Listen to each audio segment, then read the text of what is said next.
कार्तिक मास भगवान विष्णु का सबसे प्रिय महीना है। इस महीने में देवोठनी एकादशी व्रत का विशेष महत्व है। इस दिन भगवान विष्णु की विशेष पूजा की जाती है और व्रत कथा का पाठ किया जाता है। देवोठनी एकादशी के दिन से सभी मांगलिक कार्य पुनः शुरू हो जाते हैं। हिंदू शास्त्रों में भी इस दिन को बहुत ही महत्वपूर्ण बताया गया है। इस दिन भगवान विष्णु की विशेष पूजा के साथ साथ व्रत कथा का भी पाठ किया जाता है। आइए जानते हैं देवोठनी एकादशी व्रत कथा, जिसका पाठ करने से यह व्रत सफल हो जाता है। देवोठनी एकादशी व्रत कथा। पौराणिक काल में एक राजा के राज्य में सभी लोग एकादशी व्रत करते थे। इस दिन राज्य के किसी भी व्यक्ति को नहीं दिया जाता था। एक रोज दूसरे नगर से एक व्यक्ति नौकरी मांगने के लिए राजा के दरबार में आया। उसने राजा से नौकरी की प्रार्थना की।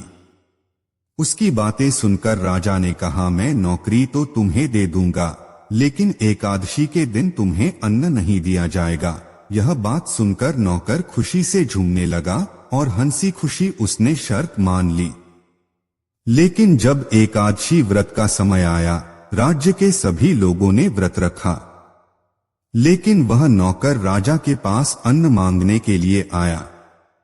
राजा ने उसे फलाहार का सामान दिया, लेकिन वह गिड़गिड़ाया कि इससे उसकी भूख नहीं मिटेगी और वह भूखा ही मर जाएगा।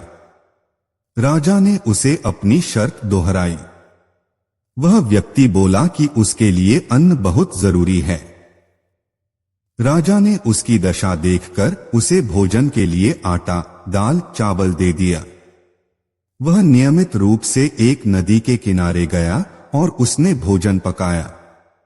भोजन पकाने के बाद उसने भगवान को निमंत्रण दिया और कहा, हे भगवान, अपना भोजन कर लीजिए। भक्त की पुकार सुन प्रकट हुए भगवान। अपने भक्त की पुकार सुनकर भगवान विष्णु चतुर्भुज रूप में प्रकट हुए और भोजन करने लगे। भोजन के बाद वह वैकुंठ लोक चले गए। इसके बाद वह नौकर भी अपने काम पर चला गया। जब दूसरे मास में एकादशी तिथि आई, तब उस नौकर ने राजा से 2 गुना अनाज मांगा। जब राजा ने इसका कारण पूछा तो उसने साफ साफ बता दिया कि पिछली बार उसका सारा खाना भगवान कर गए थे, जिस वजह से वह भूखा रह गया था। यह बात सुनकर राजा को विश्वास नहीं हो और उसने उस नौकर को अन्न देने से मना कर दिया। तब नौकर ने उस राजा को अपने साथ चलने का निमंत्रण दिया और कहा कि वह खुद ही यह देख ले। उसके बाद नौकर के साथ राजा नदी के किनारे गया और एक पेड़ के पीछे छिप गया। वह पीछे छिपकर पूरे घटनाक्रम को देखता रहा। इस बार भी नौकर ने भोजन पकाया और भगवान को निमंत्रण दिया, लेकिन इस बार भगवान प्रकट नहीं हुए। शाम तक वह भगवान का इंतजार करता रहा और उन्हें पुकारता रहा।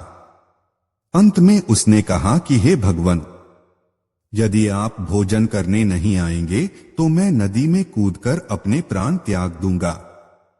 सुंदरी के भेष में श्रीहरि ने राजा के सामने रखी ऐसी शर्त। सुंदरी ने राजा की बात स्वीकार ली, लेकिन एक शर्त रखी कि राजा को पूरे राज्य का अधिकार उसे सौंपना होगा और जो वह बोलेगी, खाने में जो बनाएगी, उसे मानना होगा। राजा ने शर्त मान ली। अगले दिन एकादशी पर सुंदरी ने बाजारों में बाकी दिनों की तरह अन्न बेचने का आदेश दिया। मांसाहार भोजन बनाकर राजा को खाने पर मजबूर करने लगी। राजा ने कहा कि आज एकादशी के व्रत में मैं तो सिर्फ फलाहार ग्रहण करता हूं। रानी ने शर्त याद दिलाते हुए राजा को कहा कि अगर यह तामसिक भोजन नहीं खाया तो मैं बड़े राजकुमार का सिर काट दूंगी। विष्णु की परीक्षा में पास हुए राजा को हुआ ज्ञान। वह नौकर जैसे ही नदी की ओर बढ़ने लगा, तभी भगवान विष्णु प्रकट हो गए और उन्होंने अपने भक्त के द्वारा बनाया गया भोजन ग्रहण किया।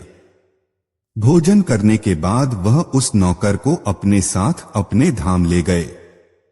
राजा को यह आभास हुआ कि वह भगवान की भक्ति नहीं बल्कि आडंबर कर रहा था।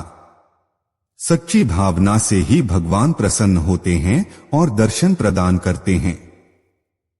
राजा ने अपनी स्थिति बड़ी रानी को बताई। बड़ी महारानी ने राजा से धर्म का पालन करने की बात कही और अपने बेटे का सिर काट देने को मंजूर हो गई। राजकुमार ने भी पिता को धर्म न छोड़ने को कहा और खुशी खुशी अपने सिर की बलि देने के लिए राजी हो गए। राजा हताश थे और सुंदरी की बात न मानने पर राजकुमार का सिर देने को तैयार हो गए। तभी सुंदरी के रूप से भगवान विष्णु ने उन्हें दर्शन दिए और कहा कि ये तुम्हारी परीक्षा थी और तुम इसमें पास हो गए। श्रीहरि ने राजा से वर मांगने को कहा। राजा ने इस जीवन के लिए प्रभु का धन्यवाद किया, कहा कि अब मेरा उद्धार कीजिए। राजा की प्रार्थना श्रीहरि ने स्वीकार की और वह मृत्यु के बाद बैंकुट की प्राप्ति हुई। अगर हमारा वीडियो आपको अच्छा लगा तो सब्सक्राइब जरूर करें, बेल आइकन दबाना ना भूलें, लाइक कमेंट जरूर करें।